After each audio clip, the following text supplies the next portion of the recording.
Le trésor des abbesses. Roman de Madame Charlène Mauls. Édition Ex Aequo. Collection Aventure. Lu par Pascal Fresne. Le jeune homme penché sur une carte ancienne ressemblait à un bijoutier. Cela venait des besicles qu'il avait sur le nez, pareilles à celles qu'utilisent les lapidaires. La blouse qu'il portait complétait l'impression de travail minutieux suggérée par son attitude studieuse. La trentaine, svelte et dynamique, c'était un très beau garçon. L'intelligence pailletait son regard brun et ses lèvres pleines rehaussaient son sourire. Grand et mince, d'allure sportive, il était toujours habillé comme pour aller dîner dans le monde. Il personnifiait le gendre idéal, et c'était un ami sûr, à l'esprit vif et cultivé, dont le goût avait été forgé par les meilleurs maîtres. À sa table de travail s'étalait une carte ancienne qu'il tentait d'interpréter depuis plusieurs heures. Elle était tracée sur une basane en assez bon état, où se mêlaient des noms de lieux et des symboles artistiques, figurant des monuments ainsi que des constructions particulières dans un méandre de pistes et de villages.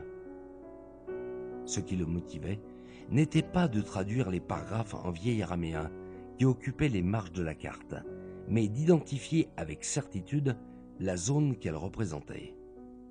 La sonnerie du téléphone effleura à peine sa conscience, tant il était accaparé. Il avait déjà vu ce style quelque part.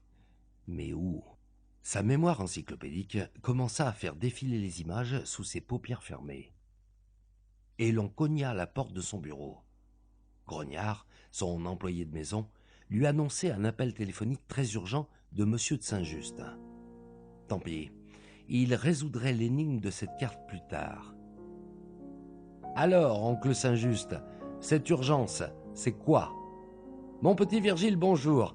Je suis désolé de te déranger, mais il faut absolument que tu viennes me voir avant 14 heures. J'ai un acheteur pour le manuscrit que tu m'as rapporté l'autre jour de trêve. Ah, bien évidemment, je l'ai étudié et j'y ai trouvé un passage particulier que j'aimerais te montrer avant que je ne le remette à notre acheteur. C'est très important. » Quand tu prends ce ton-là, c'est qu'il y a quelque chose d'intéressant. Tu es pire qu'un usurier quand il sent l'odeur de l'argent sur une affaire. C'est vrai, j'ai le flair pour tout ce qui touche aux antiquités. Mais pour ce qui est de l'usure, je pense plutôt à Tontine, qui vient encore de me ruiner au poker. Elle a beau être une très vieille amie, elle n'en est pas moins une amie qui me coûte cher. Mais mon oncle, tu joues au poker avec elle, mais tu sais bien qu'à chaque fois elle gagne. Pourquoi continues-tu ? Ah, c'est une tradition. S'il faut cesser le poker du jeudi soir, où va le monde ? Et puis, c'est lorsque Tontine tient salon que je rencontre mes meilleurs acheteurs. Et tu sais bien que si on ne joue pas sport, comme elle dit, elle est capable de nous imposer la roulette russe. Rappelle-toi comment elle a gagné la voiture qu'elle t'a offerte. Sinon, elle nous ruine de réputation avec des allusions sur nos petits travers, nos petits secrets, ceux qu'elle nous arrache quand nous lui apportons son dû. Elle ne se contente pas d'empocher ses indulgences, mais il lui faut en plus un petit trésor à ajouter à son carnet de balles, comme elle dit. Avec ce fameux carnet, elle oblige tout le gratin parisien à venir se ruiner à sa table de jeu, où l'on ne joue pas d'argent, il est vrai. C'est bien pire, on y joue tout le reste. Qu'as-tu perdu cette fois-ci ? Le petit trépic byzantin sur l'adoration des mages que je comptais vendre à l'hôtel Drouot, eh bien, elle me l'a soutiré, en plus de quelques secrets de transaction. Et le comble, c'est qu'elle va prêter cette merveille à la paroisse pour je ne sais quelle cérémonie. C'est le curé qui doit se frotter les mains. Ah, je le vois bien, avec son air de petit saint, encenser l'air ambiant avec ses sermons, et mettre en coupe réglée toutes ses ouailles pour leur accorder le pardon de leurs fautes. Ah, elle est belle, l'absolution des péchés. Au prix où elle trafique de l'indulgence, il y a inflation galopante. Allons, mon oncle, tu auras beau hurler tout ce que tu voudras, tu sais très bien que tu ne peux pas te passer de Tontine, ni de son salon. D'ailleurs, tu le dis toi-même, tu y rencontres tes meilleurs clients. Dis-toi que tes pertes sont des dépenses de fonctionnement, tes frais généraux, quoi. Bon, je t'attends. Durant tout le temps de la conversation, une ombre rapide et discrète s'affairait dans l'appartement de Virgile. Grognard, tour à tour valet, secrétaire ou chauffeur, préparait le départ du jeune homme. Grognard descendait d'une illustre lignée de maîtres d'hôtel normands. On ne sait ce qui leur avait valu de figurer sous les traits du complice d'Arsène Lupin, mais ils portaient fièrement leur nom comme une bannière. Les grognards avaient l'orgueil pointilleux et ne prenaient service qu'auprès d'employeurs capables de les mériter. Tontine incarnait ce privilège. L'adorable vieille dame avait illuminé la capitale durant un demi-siècle avec ses mondanités, et si, l'âge venant, elle recevait un peu moins que jadis, elle savait encore attirer toute l'intelligentsia dans ses salons. Ses parties de poker étaient célèbres. On y avait vu se ruiner de grands noms et s'y édifier des fortunes.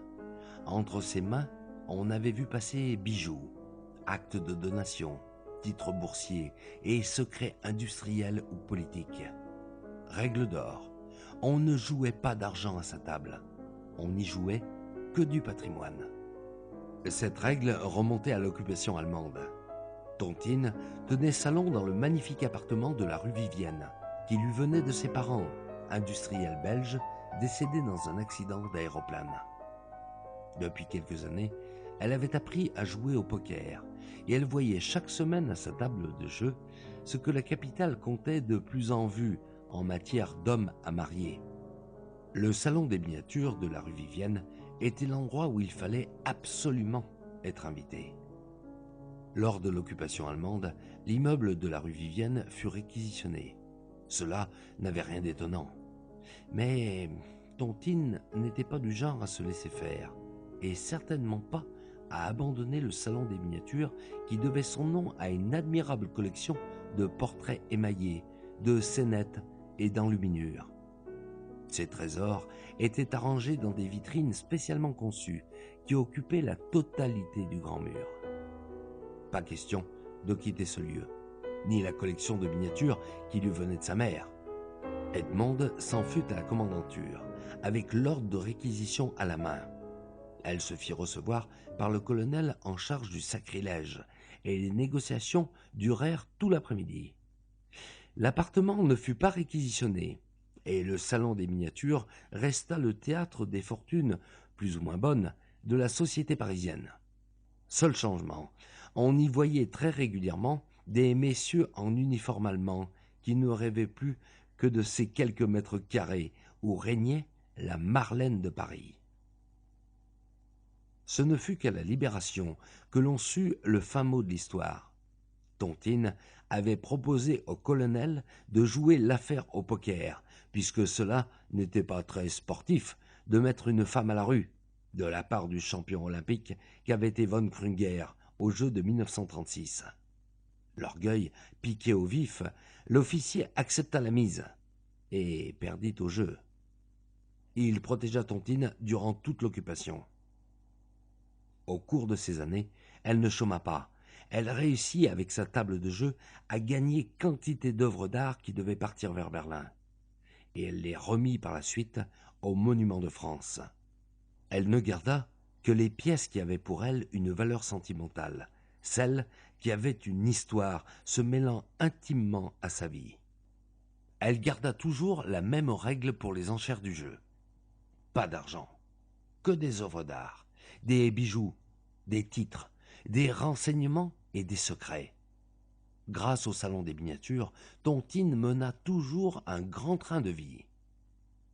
Aujourd'hui, malgré son âge, elle était encore alerte, et, femme de grande expérience, elle était une redoutable adversaire. Sa seule faiblesse, son petit-neveu, Vivien René Gilles-Herbelot, surnommé Virgile, dont elle était tutrice. En fait, Virgile n'était pas son petit-neveu, mais un arrière-petit-cousin. Les parents du garçon était la seule famille de Tontine, et elle éleva Virgile à la mort de ces derniers dans un accident d'avion. Autre règle, à laquelle on ne peut déroger. On ne prend pas l'avion. Ces ferrailles volantes vous prennent ceux que vous aimez. Alors, 2 fois, soit, mais pas 3. Virgile dut se soumettre à la cérémonie du serment. Je jure solennellement de ne jamais prendre l'avion. Virgile n'eut jamais l'envie, le prétexte ou l'occasion de le faire. Tontine y veilla. Dès son plus jeune âge, elle l'habitua à ne se déplacer que par voie terrestre ou maritime.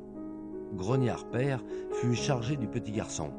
Ensuite, ce fut le tour de Grognard fils, lorsque Virgile prit son indépendance à la fin de ses études. Tontine l'installa dans un superbe duplex, construit par un architecte qui fréquenta un temps le salon des miniatures, avant de disparaître, ruiné par un mauvais jeu. Virgile se prépara pour aller chez Saint-Just, qui ne devait l'appellation d'oncle que par l'amitié qui le liait à Tontine. Saint-Just, dont personne ne connaissait le prénom avec certitude, avait fait la connaissance de Tontine et du salon des miniatures à la fin de la guerre. Il en était devenu l'un des familiers, tour à tour 4e au jeu, témoin dans le règlement des dettes d'honneur, confident ou confessé, mais en toutes circonstances ami fidèle et dévoué. Il initia Virgile aux arcanes du commerce d'antiquité, après lui avoir fait réciter ses leçons à la petite école, puis au collège. Il décida plus tard de prendre le jeune homme comme associé. N'ayant pas d'héritier, il voyait en Virgile la continuité d'une vie consacrée à la découverte et au commerce des trésors oubliés. Nécrologue enluminé, jade délicatement ciselée, arme ancienne, toile de petit maître et miniatures partant directement dans les vitrines de Tontine. Virgile avait été formé à l'école du beau. Saint-Just habitait au bout de la rue du Temple, dans un petit immeuble dont il avait fait l'acquisition au Salon des Miniatures, grâce à un jeu royal. Au rez-de-chaussée, on trouvait les découvertes, attendant preneurs, et à l'arrière, les bureaux et les réserves. À l'étage, se trouvaient les appartements. Virgile reposait le combiné, lorsque son regard accrocha du coin de l'œil une petite patte griffue qui essayait d'attirer vers le bord de la table la carte qu'il étudiait un instant auparavant. L'animal se cachait. Seule, une patte agile tapotait la surface de la table, tentant de voler l'objet tout en restant invisible. Virgile s'approcha sans faire de bruit, mais peine perdue. La boule de fourrure noire l'entendit venir, et la chatte, de son air le plus innocent, lui offrit un magnifique bâillement. Elle se retourna sur le dos et montra son ventre rebondi d'un air de dire « Allez, gratte !»« Je n'ai pas le temps, Chalimard, je dois sortir. J'aimerais bien savoir ce que tu veux à cette carte. » En effet, Virgile avait déjà eu l'occasion de constater que Chalimard, qui touchait rarement à ses affaires, ne s'intéressait à un objet que lorsqu'un mystère s'y associait, qu'il y avait une énigme à résoudre. Et il s'amusait à l'utiliser quelquefois comme un médium utiliserait son pendule. Il ne réussit pourtant jamais à élaborer une théorie scientifique pouvant expliquer le phénomène. Il se contentait de tenir compte des fibrillations félines. La chatte résolvait des rébus. Virgile se demandait bien pourquoi Chalimard voulait à toute fin traîner la carte en dehors de l'espace de travail.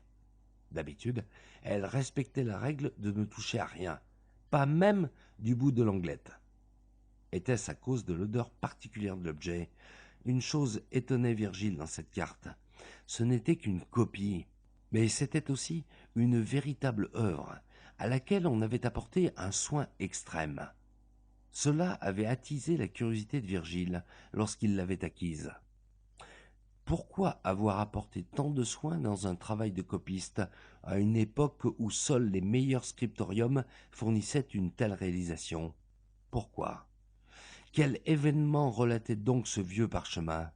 Car, il en était sûr, la carte n'était pas destinée à guider un voyageur.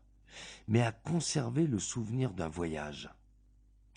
C'était Tontine, désireuse d'offrir des reliques à sa paroisse, qui lui avait demandé d'enchérir sur d'anciens documents, comme celui-ci, qui avait appartenu à l'ordre des Prémontrés, et fut vendu lors de la Révolution. Bah, le mystère attendrait bien encore un peu. Pour l'instant, il allait chez Saint-Just. Avant, il ferait un crochet par la rue de Lappe pour se restaurer chez son amie Margot, qui tenait une taverne bien connue des Parisiens.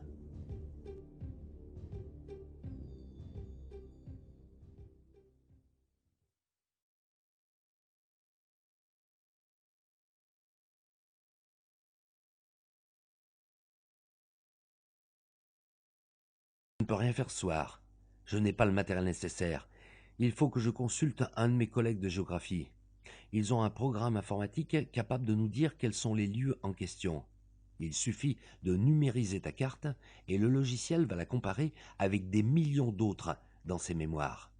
Le grand avantage de ce logiciel est qu'il tient compte de l'évolution naturelle de la géographie, de l'érosion, du déplacement des plaques tectoniques et des changements de cours des rivières. Même si la topographie de ta carte a changé, on trouvera où ça se situe et à quelle époque avec précision. Il a été conçu en collaboration avec des météorologues, des ingénieurs en agronomie, des géographes, des archéologues, enfin pas mal de monde. Cette bombe technologique est encore en phase d'essai et je suis sûr que cette recherche va les intéresser. Tu peux me la laisser? J'en ferai une copie auparavant, rassure-toi. J'en ai déjà plusieurs. Je me doutais que tu voudrais la garder quelques jours. Je te la laisse, mais s'il te plaît, sois discret. On ne sait pas encore avec quel secret nous sommes en train de jouer. Et je me méfie de certaines personnes peu scrupuleuses. Cela pourrait peut-être devenir dangereux s'il y a beaucoup d'argent à gagner. N'aie crainte, j'ai l'habitude. Les manuscrits sur lesquels je travaille valent des fortunes. Cette carte ne sera vue que par mon collègue, et j'ai toute confiance en lui. Fais-moi aussi un jeu de copie de ton manuscrit sur Saint-Udolphe. Je ferai aussi quelques recherches de ce côté-là. Il est possible que tu aies mis la main sur un exemplaire unique. Si l'université avait su cela plus tôt, nous aurions tenté de trouver un accord avec un musée pour qu'il soit racheté et demeure en France. Dommage. Trop de belles choses partent à l'étranger pour moisir dans des collections privées où plus personne n'en profite. Ah, je partage totalement ton point de vue. Tu sais qu'aussi souvent que possible, nous prévenons les musées, mais cette fois-ci, je ne savais pas trop ce que j'allais trouver. Il est de plus en plus rare de découvrir des inédits ou des manuscrits perdus. On ne peut pas crier au loup à chaque fois. Hélas. Cependant, tu as eu une idée fabuleuse en prenant des photos. Tout ne sera pas perdu. Bon, allez, je dois filer. Il se fait tard et je veux pouvoir encore passer un peu de temps avec mes enfants avant de les envoyer au lit. Je t'appelle dès que j'ai du nouveau. Cette journée n'en finissait pas. Les heures s'égrenaient interminablement. Virgile avait l'impression que le temps ne s'écoulait plus. Il n'avançait plus dans ses recherches. Il avait déjà vu et revu toute sa bibliothèque et pillé les magazines spécialisés. Il avait assailli Saint-Just au téléphone en lui demandant tout et rien. Il trépignait d'impatience. Il ne pouvait pas déranger Étienne. Il fallait attendre le résultat de ses études. Et il ne pouvait pas non plus faire accélérer le cours du temps. 20 heures. Cela paraissait encore si loin. Tant de choses imprévues pouvaient encore survenir. Il ne supportait pas l'idée que son rendez-vous avec Actiona puisse ne pas avoir lieu. Il pensait à elle la moitié du temps, et l'autre moitié à son enquête. Rien n'arrivait à le distraire plus de quelques instants de cette obsessionnelle vision, la chevelure noire de la jeune femme. Et rien à faire pour s'occuper l'esprit, ni personne à voir pour tuer les heures. Tontine était partie dans sa maison de campagne, en Normandie, et ne reviendrait qu'en fin de semaine. Saint-Just était accaparé par le rachat d'une succession. Tous ses amis semblaient avoir fui Paris. Il se trouvait totalement désœuvré, et cela ne lui convenait absolument pas. Enfin, le téléphone sonna, et il put se rendre à la Sorbonne. Étienne avait fini d'étudier en partie les clichés du manuscrit de Trèves et souhaitait le voir tout de suite. Ils auraient dans peu de temps le résultat de ses recherches géographiques de la carte. Virgile ne se le fit pas dire deux fois. À peine avait-il reposé le combiné qu'il volait déjà vers la station de taxi la plus proche. Étienne l'attendait près de l'entrée, avec le sourire des jours de fête. « Je crois que tu as mis la main sur quelque chose de vraiment très spécial. Allez, viens, allons dans mon bureau. J'y attends mon collègue. » « Alors, tu as identifié l'endroit? Est-ce que c'est bien en Palestine ?» Virgile ne contenait plus son impatience. Il avait questionné son ami durant le parcours, mais peine perdue. « Je ne sais pas. Nous allons voir ça avec mon collègue. En ce qui concerne ton manuscrit, c'est autre chose. J'ai découvert... C'est ahurissant. Je ne sais pas comment m'expliquer. Commence par le début. Ce que tu as trouvé depuis ce matin lorsque le coursier t'a remis les photos. Oui, tu as raison. Écoute-moi bien. Primo, ton manuscrit est un original, parfaitement inconnu. Il n'est référencé nulle part. Pourtant, ceux qui l'ont rédigé sont des célébrités de leur époque. Et nous ne comprenons pas pourquoi il n'a jamais été fait mention de leur contribution dans toute la littérature spécialisée. Totalement illogique. Deuxièmement, il a été composé sur plusieurs périodes. Il semble que l'on a assemblé des pages qui n'étaient pas destinées à figurer dans le même ouvrage. Tertio, ton manuscrit rapporte l'histoire d'un autre manuscrit. On se croirait dans un roman feuilleton à l'époque médiévale. Invraisemblable. Si je ne te connaissais pas, je dirais qu'on essaye de me faire prendre des vessies pour des lanternes. Je n'ai pas pu faire autrement que de montrer tes épreuves à mes collègues. Ils en sont restés sur le cul. Et il en faut pour nous étonner, crois-moi. C'est monté jusque chez Charpentier. Imagine que ça remue du monde, ta petite histoire. Tu veux dire le Charpentier? Le professeur d'histoire mondialement connu? Le spécialiste du haut Moyen-Âge? Celui-là. Et en plus, il était ravi de tomber enfin sur quelque chose de nouveau.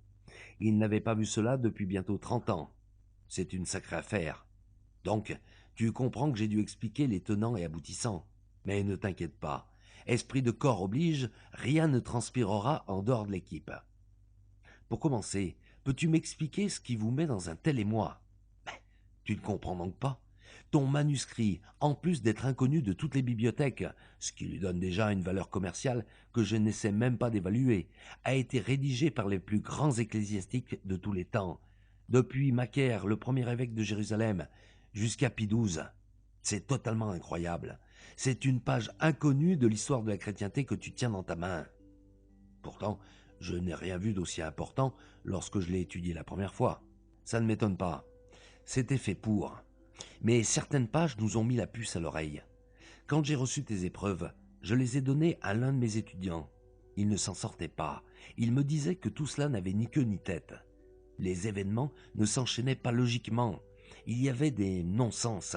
Enfin, cela donnait l'impression d'un remplissage, mais absolument pas d'un livre. Or, tu sais comme moi qu'à cette époque-là, on ne s'amusait pas à gâcher le parchemin. Eh bien, mon étudiant avait raison. J'ai repris la traduction et je me suis aperçu du subterfuge.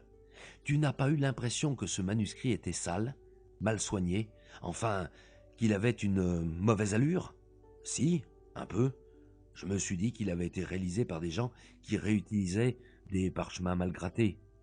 Tu parles. Les 3/4 de ce qui est écrit, c'est bien du remplissage. Je l'ai montré aux collègues pour avoir leur avis, et ils ont tous buté. Charpentier, passant par là, a demandé ce qui provoquait ce tumulte. Je lui ai soumis les photos qu'il a, illico, emportées dans son bureau. On ne l'a revu que 2 heures plus tard. Il était arrivé à la même conclusion que nous tous, sauf qu'il a poussé plus loin.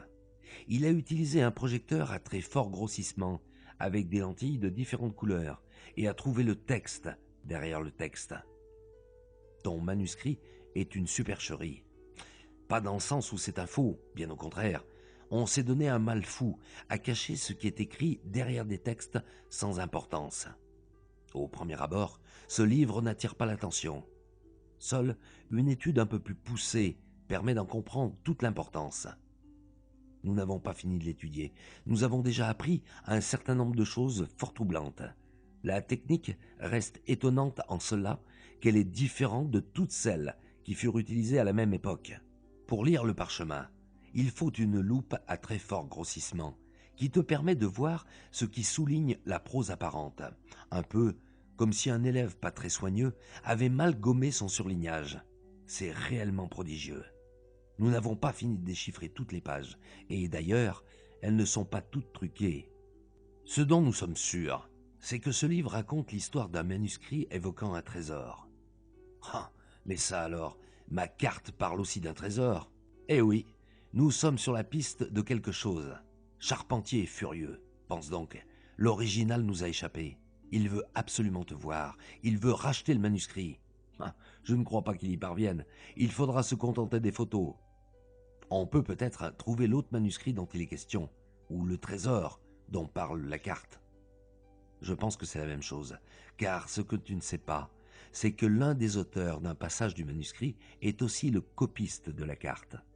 Ces deux objets ne sont pas seulement liés par une même abbaye, mais aussi par un même personnage. Ah, je vois arriver mon collègue de géographie, nous allons en savoir un peu plus. Les salutations furent minimales. Le géographe était trop pressé de partager ses découvertes.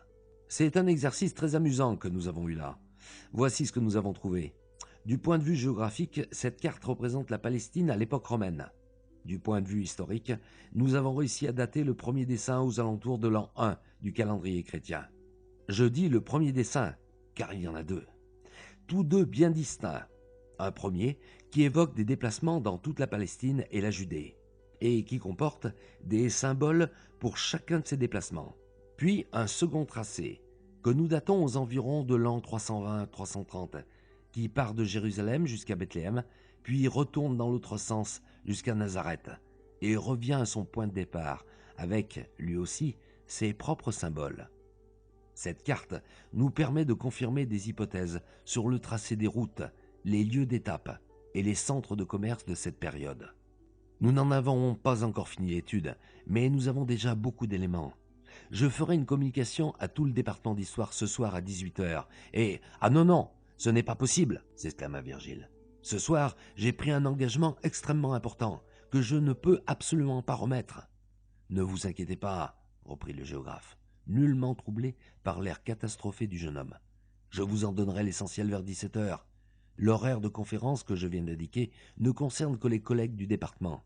Vous aurez droit à une avant-première. Je ne peux pas plus tôt, car il y a encore des hypothèses que je dois vérifier. Je n'aime pas avancer des arguments sans les avoir confirmés par d'autres sources.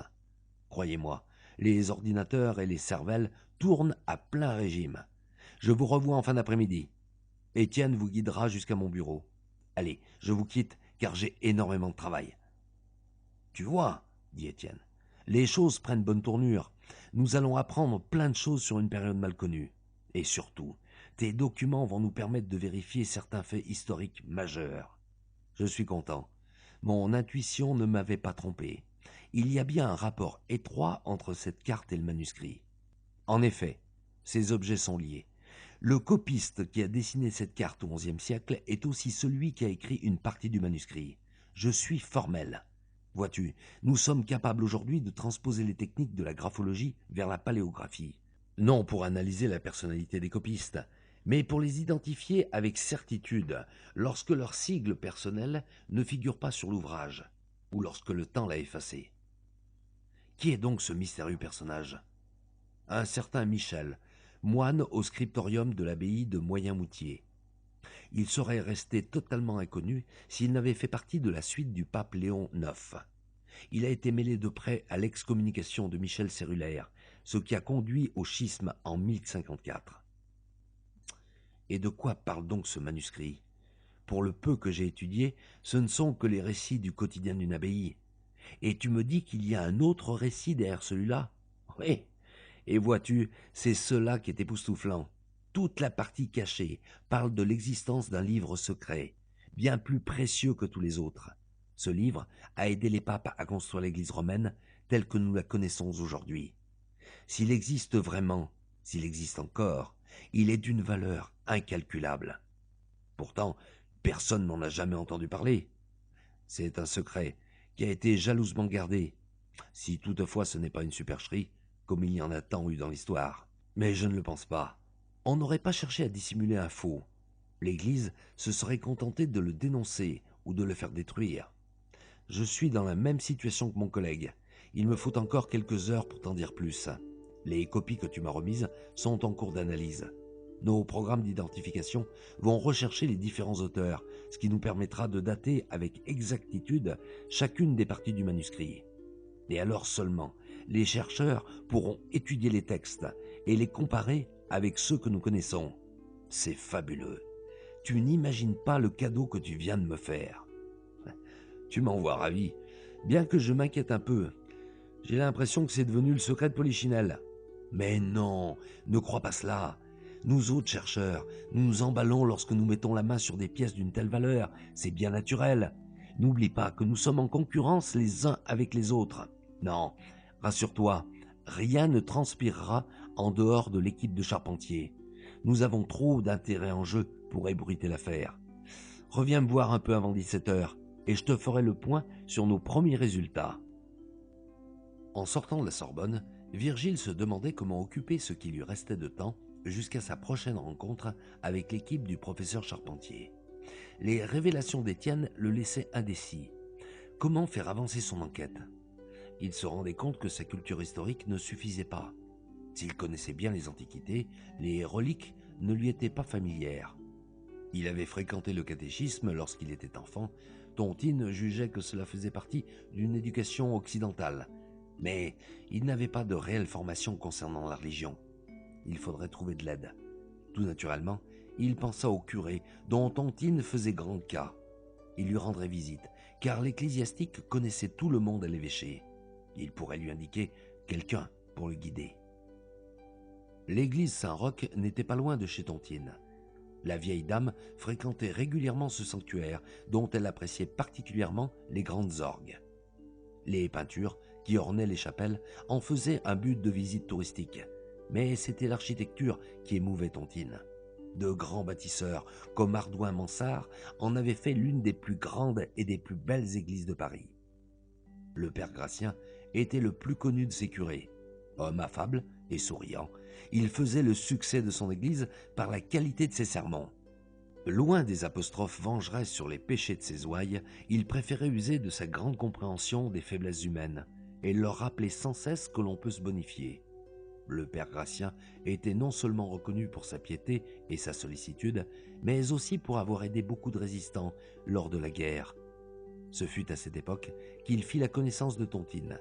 L'amitié sincère qui les liait depuis ne s'était jamais démentie. Virgile avait suivi les cours de catéchèse du vieux prêtre, subjugué par les belles histoires que leur contait ce bon curé. C'était toujours avec émotion que Virgile revoyait le père Gratien. Le vieux prêtre restait associé aux souvenirs de l'enfance, et le jeune homme avait gardé une grande affection pour cet érudit qui lui avait donné ses premières leçons de latin. Virgile pénétra dans l'église l'esprit confiant. Il aperçut la chevelure argentée qu'il connaissait bien et se dirigea vers la silhouette qui se recueillait devant l'autel. Mais n'osant pas déranger l'homme en prière, Virgile s'assit sur un banc et laissa ses pensées dériver doucement, au gré des sentiments qui venaient en surface, comme des feuilles glissant sur un étang. Il se sentait confiant dans la vie, et il commençait à imaginer le futur, en y mêlant une certaine jeune femme. « Est-ce le Seigneur qui t'inspire ainsi, mon enfant ?» lui dit une voix douce. « Verrais-tu les anges ? Parce qu'à ton sourire, c'est l'impression que tu donnes. » Tout à sa rêverie, Virgile n'avait pas vu le père se relever et se diriger vers lui. « C'est bien un ange que je pensais, mon père, mais elle appartient à ce monde-ci. »« Ah, me diras-tu qui est l'élu de ton cœur ? Viens avec moi, allons dans ma pièce de travail. Ici n'est pas le lieu où faire entrer tes confidences profanes. » Et tout en lui tenant le bras d'un geste affectueux, le vieil homme le guida vers une petite porte donnant sur la partie réservée aux prêtres. Devant une tasse de café, Virgile conta ses dernières aventures. Le vieillard l'écoutait d'une oreille attentive, demandant par-ci, par-là, une précision. Il sourit d'aise lorsque Virgile lui parla d'Actiona, mais n'interrompit pas le récit de son protégé. Ce ne fut que lorsque Virgile en arriva à la partie concernant le manuscrit que l'homme d'église ne put contenir sa curiosité. Tout à coup, il lui fallait tous les détails. Non, il ne savait rien d'un tel manuscrit, encore moins d'un livre secret enfoui dans les cryptes d'une abbaye. Peut-être qu'à l'archevêché, Virgile trouverait la réponse à certaines de ses questions. Le père Gratien lui proposa d'y aller ensemble. Peine perdue. À l'archevêché, personne n'était capable d'aider Virgile. Les archives diocésaines n'avaient été constituées qu'à partir de 1802, et tout ce qui était antérieur avait été confisqué lors de la Révolution et remis aux bibliothèques publiques. C'était à la Bibliothèque nationale que le jeune homme satisferait sa curiosité. Virgile en prit le chemin, après avoir remercié le père Gratien. Il l'avait assidûment fréquenté. Lorsque, étudiant, il passait tout son temps libre en compagnie d'Étienne, à se régaler de livres anciens. La nouvelle bibliothèque, sur les quais de Seine, ne pouvait offrir au public la même âme que le site Richelieu. Virgile entra dans ce temple de la culture où il se trouva vite confronté à un problème essentiel. Que cherchait-il exactement ? Il ne trouverait rien dans cette immensité s'il ne savait identifier précisément l'objet de sa quête. Mais voilà, il n'en savait trop rien lui-même. Bien sûr, il avait besoin de renseignements sur l'histoire de l'Église, mais sur quelle période ? Quel domaine précis ? Il ne pouvait répondre à ces questions. Il avait aussi besoin d'informations sur les abbayes, leurs copistes et enlumineurs. Mais là encore, qui ou que cherchait-il pour que l'on puisse lui dire « Allez voir tel livre, placé à tel endroit ?» Cela n'était pas possible. Il savait qu'il cherchait à l'aveuglette et y perdrait ses forces et son temps. Il prenait conscience qu'il lui fallait réellement l'aide de quelqu'un. Tout à coup, il se sentait inutile. Virgile, qui ne savait plus quoi faire, marcha en remâchant ses difficultés. Sans qu'il y pense, ses pas le conduisirent à l'entrée du jardin du palais royal. Il y entra.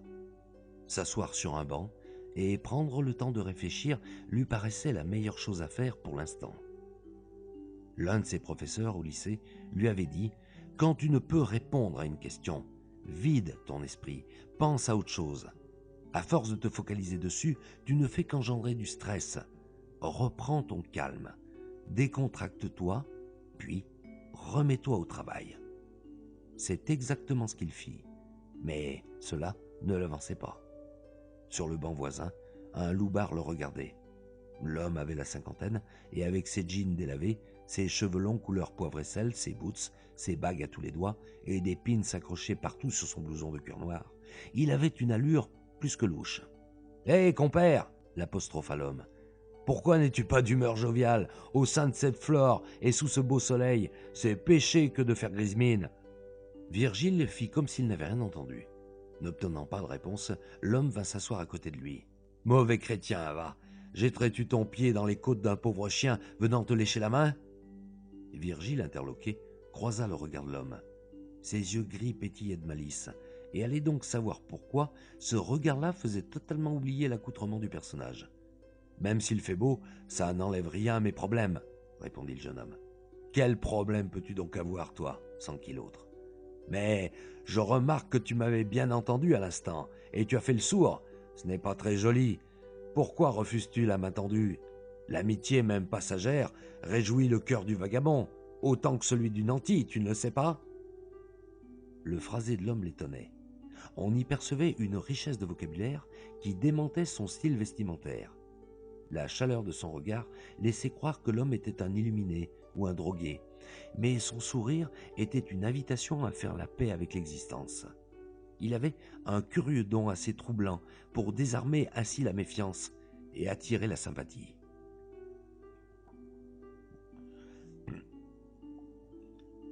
Virgile sentait que cet illuminé-là n'était pas ce qu'il semblait être. C'était une vague impression à la lisière de sa conscience. « Qu'en savez-vous si je n'ai pas de problème ? Vous ne me connaissez pas. » « Détrompe-toi, mon frère. Je te connais comme je connais le cœur des humains, car j'en suis un. Tu ne peux pas avoir de si graves problèmes que cela t'empêche de rendre le salut donné, ou vivrais-tu en sauvage ? En général, ce n'est pas le cas des gens qui fréquentent le père Gratien. » Virgile resta muet. D'où cet inconnu connaissait-il le père Gratien ? L'homme semblait s'amuser prodigieusement de la situation. « Je connais bien Gratien, c'est un vieux camarade. Je t'ai aperçu avec lui du fond du couloir, tantôt à l'archevêché. Il est alors normal que je t'adresse la parole et que je te donne le bonjour, même si tu as l'air de ne pas croire que c'en est un. Vous m'avez suivi ? Mais non, bêta, c'est le hasard.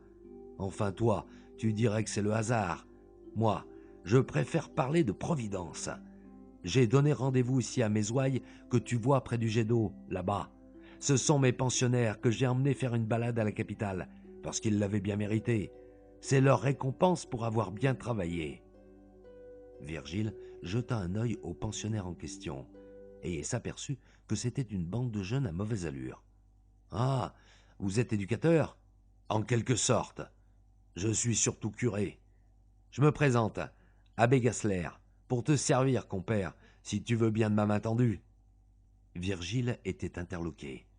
L'homme qu'il prenait depuis tout à l'heure pour un original était prêtre et ami de Gratien. « Comment connaissez-vous le père Gratien ?» demanda-t-il. « Nous avons des contacts permanents, lui et moi. Il collecte des fonds pour ma ferme éducative, là-bas, au fin fond des Cévennes. C'est pourquoi tu me vois jouer les chaperons avec cette troupe de jeunes. Ils ont commis de lourdes fautes, mais s'ils acceptent de s'amender sincèrement, je les prends avec moi, et je leur apprends à vivre autrement. Et toi, comment connais-tu Gratien ? » ?»« C'est un ami de Tontine, ma grande-tante qui m'a élevé. Il était le curé de la paroisse, et m'a appris les bases du latin. » Quand je disais Providence, alléluia, tu es le petit de Tontine, c'est le Seigneur qui nous a placés ici aujourd'hui. C'est à elle que je dois les fonds que Gratien collecte pour ma ferme. C'est grâce à ses dons et à son intervention en haut lieu que cette aventure a pu se faire. Ah, quel jour béni! Alors, tu vois, je vais sûrement pouvoir t'aider. Dieu y pourvoira. Eh bien, c'est un peu compliqué. Dieu ne m'aurait pas mis sur ton chemin si c'était aussi simple. Commence par le début et n'oublie rien. » Virgile raconta tout. Il se libéra de ses doutes, sachant que Gassler était homme d'expérience. Il lui dit tout de ses recherches, de ses découvertes, de ses espoirs, de ses incertitudes, et aussi de son cœur battant follement à la pensée d'Acciona, rencontrée seulement la veille. Les deux hommes échangèrent leur vie, pour quelques instants, sur le banc du square. La Providence s'était montrée bienveillante aujourd'hui. Gassler connaissait l'homme qui pourrait aider Virgile. Gassler se chargeait de nouer les contacts. L'amitié naissait. L'un des souvenirs que Virgile garderait de cet homme de cœur survint au cours de leur conversation. Entendant des ricanements révélateurs, Gassler s'était approché discrètement des jeunes pour voir ce qui les divertissait tant. Prudence est mère de la sûreté, se plaisait-il à dire. L'un des adolescents s'amusait à lapider un pigeon qui s'était posé là pour picorer les miettes tombées au sol. Gassler, avec une rapidité étonnante et une force peu commune, avait soulevé de terre le petit imbécile et lui avait administré une paire de gifles retentissantes. Revenu immédiatement auprès de Virgile, il s'expliqua. « Quand la tête n'est pas capable de comprendre, c'est par le corps que je les éduque. Une bonne claque évangélique peut avoir plus de force qu'un sermon. Il y pensera plusieurs fois désormais, avant de s'en prendre à plus faible que lui. » Virgile se rendait compte que l'abbé était bien plus complexe que ne le laissait présager son apparence. L'homme lui plaisait prodigieusement, ayant su s'émanciper des faux principes pour ne conserver que l'authentique. Sa foi et sa bienveillance étaient palpables, et son refus de la méchanceté et de l'hypocrisie tout autant. Loin des sentiers battus, Gassler pratiquait son ministère avec dévotion, mettant ses préceptes en pratique sans hésiter à se jeter à l'eau ou à utiliser la force pour répondre à la force. Il avait interprété à sa façon la parole du Christ. Il faut tendre l'autre joue, et savait parfaitement rendre à César. Ils se séparèrent comme de vieux amis.